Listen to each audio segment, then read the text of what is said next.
I'm Riley, and I want to talk to you about nonverbal communication. As you may have noticed, I had used sign language to say hello to you, which is demonstrating a form of nonverbal communication. Now, you may be asking, what is nonverbal communication? According to the dictionary, it is the behavior and elements of speech aside from the words themselves that transmit meaning. This includes pitch, speed, tone, volume of voice, facial expressions, body posture, stance, eye movements, and appearance. This may also include sign language because you are not using words to communicate. Today, I will not be talking about sign language, but I will be talking about body language and how your appearance, voice, and posture can affect your way of communicating with others. According to an article called The Importance of Effective Communication by Edward G. Worthman, there are 5 roles that play a key part in your nonverbal communication. These 5 roles are repetition, contradiction, substitution, complement, and accenting. These roles can help your message or can hurt your message. Most of the roles help your presentation by helping repeat the message or making it more apparent for the audience to understand.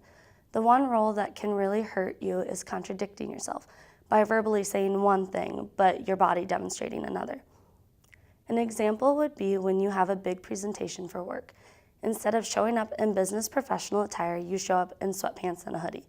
People might not take you as seriously about the presentation because of your appearance. When a presenter first appears in front of the audience, the first thing that is noticed is the way they are dressed. This means the way you look is really important. You want to make sure you look professional. It's not always appropriate to be wearing jeans, t-shirts, or hats to a business meeting that you have to present at. Also, from my own experience, when I have to dress professionally for presenting, I have a little added boost of confidence.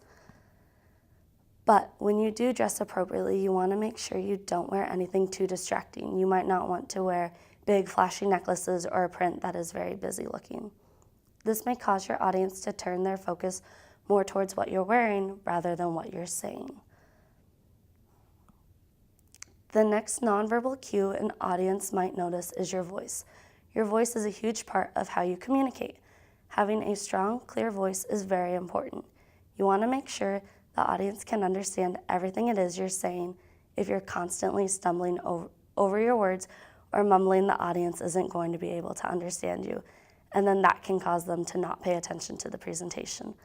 Another key would be projecting loud enough that your audience can hear you. Now, this can be tricky because you don't want to be yelling at the audience because then that's too loud, but whispering or talking underneath your breath is not good either. You want to find that happy medium to where it's not too loud, but the people in the back can still hear you. If the audience can't hear you, then no one's going to be able to listen to you. The final nonverbal cue is posture. Standing in front of a bunch of people can be overwhelming, and we tend to be a little stiffer when presenting. Relaxing your body and finding a neutral position to stand in will help communicate that you're comfortable with being in front of everyone. Along with not being stiff, you'll want to use gestures to get your point across. Now, you don't want to be throwing your hands around like this, and you don't want to just stand there stiff as a board either. An ideal way is to create gestures within this area of your body. Keeping your gestures within this box will help get your point across without overdoing it or not doing it at all. Keeping these small but important nonverbal communication skills in the back of your mind will help tremendously when presenting. Communicating without words can be hard, but it has such a huge impact on how we understand each other. Appearance is the first thing you'll notice about a person, so looking professional in front of your audience is a great way to communicate that you're serious about your presentation. Having a clear and loud voice will help your audience understand your message. And finally, having a good posture while presenting will help your audience know you're comfortable in front of them. I hope these nonverbal communication skills will help you in your future presentations. Thank you.